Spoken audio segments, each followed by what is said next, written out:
Hormuz প্রণালী পারস্য উপসাগরের এই সংকীর্ণ জলপথ বিশ্বের জ্বালানি বাণিজ্যের অন্যতম প্রাণভোমরা।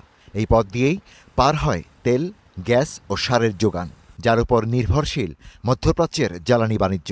ইরান যুদ্ধকে কেন্দ্র করে গুরুত্বপূর্ণ এই প্রণালীকে তুরুপের তাস করে তুলেছে ইরান। এই মুহূর্তে হরমুজে আটকে আছে বিশ্বের বিভিন্ন দেশের অন্তত ১,৬০০টি পণ্যবাহী জাহাজ।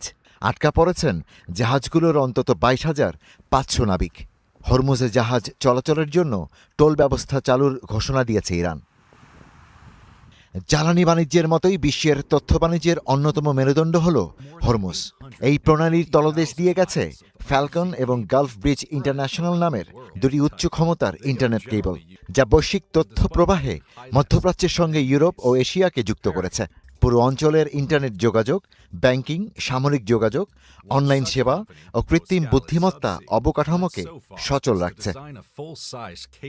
পণ্যবাহী জাহাজের পর এবার এই তথ্য বাণিজ্যের ওপরও টোল আদায়ের পরিকল্পনা করছে ইরান, যা তদারকি করবে ইরানের আইআরজিসি।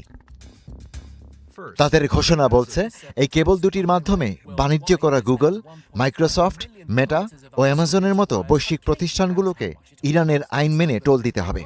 সাবমেরিন কেবল কোম্পানিগুলোকে লাইসেন্স ফি দিতে হবে। এইসব কেবল মেরামত ও রক্ষণাবেক্ষণের অধিকার থাকবে কেবল ইরানের প্রতিষ্ঠানগুলোর হাতে। বিশেষজ্ঞরা বলছেন, ইরান যদি এই কেবলের উপর নিয়ন্ত্রণ প্রতিষ্ঠা করে, তবে বিশ্বের ট্রিলিয়ন ট্রিলিয়ন ডলারের তথ্য বাণিজ্য, সেবা ও বৈশ্বিক ইন্টারনেট সংযোগকে তারা প্রভাবিত করতে পারে। এমন এক সময় ইরান এই ঘোষণা দিয়েছে যখন ট্রাম্প আবারও যুদ্ধ শুরুর হুমকি দিয়েছেন। মার্কিন সামরিক দপ্তর পেন্টাগন যুদ্ধের প্রস্তুতি নিতে শুরু করেছে। পাল্টা হুঁশিয়ারি দিয়ে ইরান বলেছে, আবারও হামলা হলে তেহরান এমন কিছু শক্তিশালী অস্ত্র ব্যবহার করবে যা কেউ কল্পনা করেনি। ধারণা করা হচ্ছে শক্তিশালী অস্ত্রটি হল এই দুটি সাবমেরিন কেবল। বিশেষজ্ঞরা বলছেন, ইরানের উদ্দেশ্য হল বৈশ্বিক অর্থনীতির উপর এমন এক বিশাল ব্যয়ের বোঝা চাপিয়ে দেয়া যাতে কেউ আর হামলার সাহস না পায়।